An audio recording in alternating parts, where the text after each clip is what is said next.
ನಮಸ್ಕಾರ ಅವನಿ designs and ಕ್ರಿಯೇಷನ್ಸ್ಗೆ ಸ್ವಾಗತ. ಇವತ್ತು ನಾನು ನಿಮಗೆ ಒಂದು ಡೋರ್ ಹ್ಯಾಂಗಿಂಗ್ ಅನ್ನು ಮಾಡೋದನ್ನು ತೋರಿಸ್ತೀನಿ. ಇಲ್ಲಿ ನಾನು 2 ಕಲರ್ ಕ್ರಿಸ್ಟಲನ್ನು ತೊಗೊಂಡಿದ್ದೀನಿ. 2 ಕಲರ್ ಕ್ರಿಸ್ಟಲ್ ಹೇಳೋದು ಆಪ್ಷನಲ್ಲು. ನಾವಿಲ್ಲಿ ಬೇಕಾದ್ರೆ ಪರ್ಲ್ ಬೇಕಾದ್ರೂ ತೊಗೊಬೋದು, ಇಲ್ಲ ಒಂದೇ ಕಲರ್ ಕ್ರಿಸ್ಟಲ್ ತೊಗೊಂಡ್ರು ಕೂಡ ನಡೆಯುತ್ತೆ. ನಾನು 2 ಇರಲಿ ಅಂತ ತೊಗೊಂಡಿದ್ದೀನಿ. ಮತ್ತು ಈ ರೀತಿಯಾದ ಬೀಡ್ಸನ್ನು ತೊಗೊಂಡಿದ್ದೀನಿ ಫ್ರೆಂಡ್ಸ್. ನಿಮಗೆ ಈ ರೀತಿದು ಬೇರೆ ಬೇರೆ ಶೇಪಿಂದು, ರೌಂಡಂದು ಮತ್ತು ಚೌಕದ್ದು ಮತ್ತು ಡೈಮಂಡ್ ಶೇಪ್ದು ಬೇರೆ ಬೇರೆ ರೀತಿದೆಲ್ಲ ಸಿಗುತ್ತೆ. ನನಗೆ ಇಲ್ಲಿ ಹಾರ್ಟ್ ಶೇಪಿನ ಸಿಕ್ಕಿದೆ, ನಾನು ಇದು ಚೆನ್ನಾಗಿ ಕಾಣಿಸುತ್ತೆ ಅಂದ್ಕೊಂಡು ತೊಗೊಂಡಿದ್ದೀನಿ. ನಿಮಗೆ ಯಾವ್ದು ಸಿಗುತ್ತೋ ಆ ಬೀಡ್ಸಲ್ಲಿ ಮಾಡ್ಕೊಳ್ಳಿ. ಮತ್ತು ನಾನಿಲ್ಲಿ 2 ಫ್ಲವರ್ ಕ್ಯಾಪು ಮತ್ತು 2 ಬೆಲ್ಲನ್ನು ತೊಗೊಂಡಿದ್ದೀನಿ. ನಿಮಗೆ ಇದು ಕೂಡ ಯಾವ ಕಲರ್ ಇರುತ್ತೋ ಅದನ್ನು ತಗೊಳ್ಳಿ. ಮತ್ತು ನಾವು ಇಲ್ಲಿ ಏನು ಬೀಡ್ಸ್ ಹಾಕಿರ್ತೀವೋ ಅದನ್ನೇ ಹಾಕ್ಕೊಂಡ್ರೆ ಚೆನ್ನಾಗಾಗುತ್ತೆ. ಮತ್ತು ನಾನಿಲ್ಲಿ ಕಾಟನ್ ಥ್ರೆಡನ್ನು ತೊಗೊಂಡಿದ್ದೀನಿ, ಒಂದು ಸೂಜಿಗೆ ಪೋಣಿಸಿ ಇಟ್ಕೊಂಡಿದ್ದೀನಿ. ಈಗ ಫಸ್ಟು ಈ ಬೆಲ್ಲನ್ನು ಪೋಣಿಸ್ಕೊಬೇಕು. ಇದು ಲಾಸ್ಟಿಗೆ ತಗೊಂಬಂದು ಒಂದು ನಾಟನ್ನು ಹಾಕ್ಕೋಬೇಕು.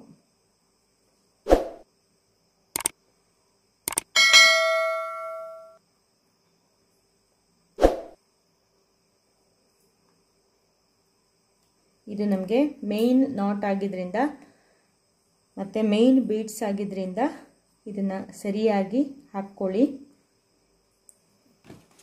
ಆಮೇಲೆ ಇದು ನಾಟ್ ಆದಮೇಲೆ ಈ ಫ್ಲವರ್ ಕ್ಯಾಪನ್ನು ಕೆಳಮುಖವಾಗಿ ಪೋಣಿಸ್ಬೇಕು. ಅಂದರೆ ಈ ಬೆಲ್ಲಿಗೆ ಕರೆಕ್ಟಾಗಿ ಕೂರೋ ರೀತಿಯಲ್ಲಿ ಹೀಗೆ ಈ ದಾರವನ್ನು, ಎಕ್ಸ್ಟ್ರಾ ದಾರವನ್ನು ಕೊನೆಗೆ ಕಟ್ ಮಾಡ್ಕೊಳ್ಳೋಣ. ಈಗ ನಾನು ಬೀಡ್ಸ್ನೆಲ್ಲ ಸ್ವಲ್ಪ ಈ ಕಡೆ ಇಟ್ಕೊತೀನಿ.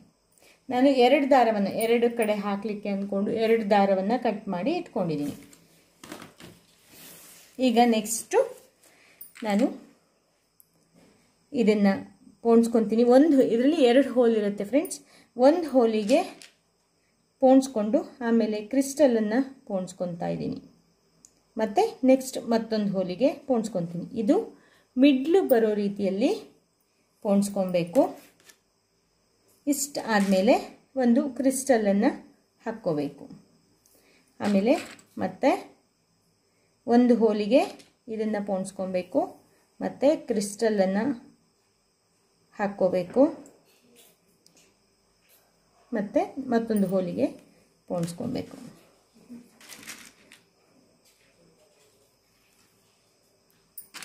ಹೀಗೆ ಇದು ರಿಪೀಟ್ ಆಗ್ತಾ ಹೋಗುತ್ತೆ. ನಾವು ಮಿಡ್ಲಲ್ಲಿ ಚೇಂಜ್ ಮಾಡ್ಕೊಬೋದು, ಅದನ್ನು ಹೇಳ್ತೀನಿ ಒಂದು ಸ್ವಲ್ಪ ಪೋಣಿಸ್ಕೊಂಡಾದ್ಮೇಲೆ. ಫ್ರೆಂಡ್ಸ್, ನೀವೇನಾದ್ರು ನಮ್ಮ ಚಾನಲ್ನ ಸಬ್ಸ್ಕ್ರೈಬ್ ಆಗದೆ ನನ್ನ ವಿಡಿಯೋನ ನೋಡ್ತಾ ಇದ್ದೀರಾ ಅಂದರೆ ಸಬ್ಸ್ಕ್ರೈಬ್ ಆಗಿ. ಇದೇ ರೀತಿ ಹೊಸ ಹೊಸ ರೀತಿಯ ವಿಡಿಯೋಗಳೆಲ್ಲ ನಿಮ್ಮ ಕೈಗೆ ಬಂದು ಸೇರುತ್ತೆ. ಮತ್ತು ಪಕ್ಕಕ್ಕಿರೋ ಬೆಲ್ ಐಕಾನನ್ನು ಕೂಡ ಪ್ರೆಸ್ ಮಾಡಿ, ಅಲ್ಲೂ ಕೂಡ ಅದು ನಿಮಗೆ ನೋಟಿಫಿಕೇಷನ್ ಬರಲಿಕ್ಕೆ ಸಹಾಯ ಆಗುತ್ತೆ. ನಾನು ಯಾವುದೇ ಹೊಸ ವಿಡಿಯೋವನ್ನು ಹಾಕಿದ್ರೂ ಕೂಡ ನಿಮಗೆ ಬೇಗ ಬಂದು ತಲುಪುತ್ತೆ. ನಾವು ಇದನ್ನೇ ಕೂಡ ಮೇಂಟೈನ್ ಮಾಡ್ಕೊಂಡು ಹೋದರೂ ಚೆನ್ನಾಗೇ ಕಾಣಿಸುತ್ತೆ. ಹೀಗೆ ಒಂದು ಅಂತ. ಇಲ್ಲ ಅಂತಂದರೆ ನಾವೇನು ಮಾಡ್ಬೋದು ಅಂದರೆ ಒಂದು ಬ್ಲೂ ಕಲರು, ಒಂದು ಆರೆಂಜ್ ಕಲರು, ಆ ರೀತಿಯನ್ನು ಕೂಡ ಹಾಕ್ಕೊಬೋದು. ಅದಕ್ಕಿಂತ ನಮಗಿದೆ ಚೆನ್ನಾಗೇ ಕಾಣಿಸುತ್ತೆ. ಹಾಗೆಯೇ ಇಲ್ಲ ಅಂತಂದರೆ ಒಂದು 5-6 ಇದನ್ನು ಹಾಕ್ಕೊಂಡು, ಆರೆಂಜ್ ಹಾಕ್ಕೊಂಡು ಆಮೇಲೆ ಗ್ಯಾಪ್ ಕೊಟ್ಟು ಮತ್ತೆ ಬ್ಲೂನ ಹಾಕ್ಕೊಂಡ್ರು ಕೂಡ ಅದು ಕೂಡ ಚೆನ್ನಾಗಿ ಕಾಣಿಸುತ್ತೆ. ಹೀಗೆ ಮುಂದುವರಿಸ್ಕೊಂಡು ಹೋಗೋಣ. ನಾವು ಇದೊಂದು ಬೀಡ್ಸು ಮಿಡ್ಲೊಂದು ಹಾಕ್ಕೊಂಡ್ಬಿಟ್ರೆ ಬಾಕಿದೆಲ್ಲ ಚೆನ್ನಾಗಾಗತ್ತೆ. ನಾನೀಗ ಇದಿಷ್ಟು ಕೂಡ ಪೋಣಿಸ್ಕೊಂಡು ತಗೊಬರ್ತೀನಿ.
ನೋಡಿ ಕೊನೆವರೆಗೂ ಮಾಡ್ಕೊಂಬಂದರೆ ಈ ರೀತಿಯಾಗಿ ಕಾಣಿಸುತ್ತೆ.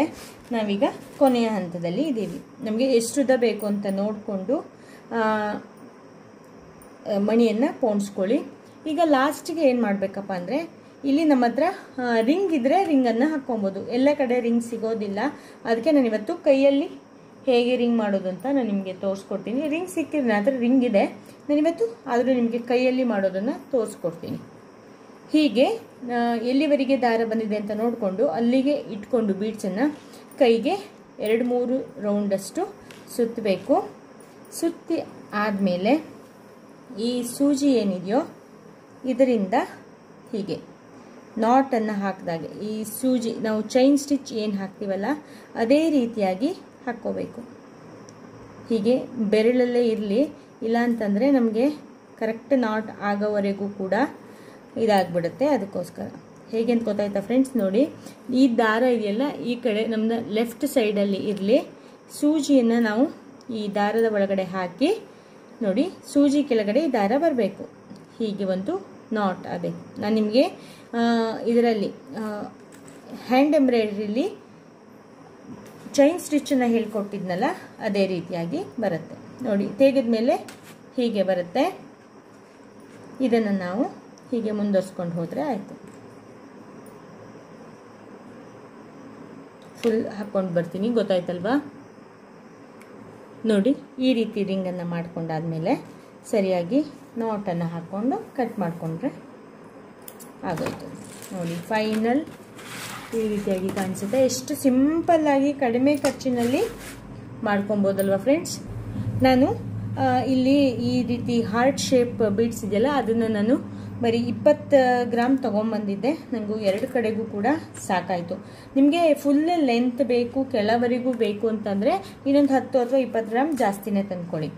ಇದು ಕೂಡ 20 ಗ್ರಾಮ್ ಅಷ್ಟೇ ಯೂಸ್ ಆಗಿರೋದು. ತುಂಬ ಚೆನ್ನಾಗಿ ಕಾಣಿಸುತ್ತೆ, ಗ್ರ್ಯಾಂಡಾಗಿ ಕಾಣಿಸುತ್ತೆ ಫ್ರೆಂಡ್ಸ್. ಈಸಿಯಾಗಿ ಕಡಿಮೆ ಖರ್ಚಿನಲ್ಲಿ ನಮ್ಮನೆಯನ್ನು ಚೆನ್ನಾಗಿ ಕಾಣೋ ರೀತಿಯಾಗಿ ಹೇಗೆ ಮಾಡ್ಕೊಬೋದು ಅಂತ ನೋಡಿದ್ರಲ್ವ ಫ್ರೆಂಡ್ಸ್? ಇಷ್ಟ ಆಗಿದೆ ಅಂತ ಅಂದ್ಕೊತೀನಿ. ಇಷ್ಟ ಆದರೆ ಲೈಕ್ ಮಾಡಿ, ಶೇರ್ ಮಾಡಿ, ಕಾಮೆಂಟ್ ಮಾಡಿ. ನಮ್ಮ ಚಾನಲಿನ ನೀವು ಸಬ್ಸ್ಕ್ರೈಬ್ ಆಗಲಿಲ್ಲ ಅಂದರೆ ಸಬ್ಸ್ಕ್ರೈಬ್ ಆಗಿ, ಪಕ್ಕದಲ್ಲಿರೋ ಬೆಲ್ ಐಕಾನನ್ನು ಪ್ರೆಸ್ ಮಾಡಿ. ನೆಕ್ಸ್ಟ್ ಅಪ್ಡೇಟಿಗಾಗಿ ಕಾಯ್ತಾ ಇರಿ. Thank you, bye, take care, ಶುಭ ದಿನ.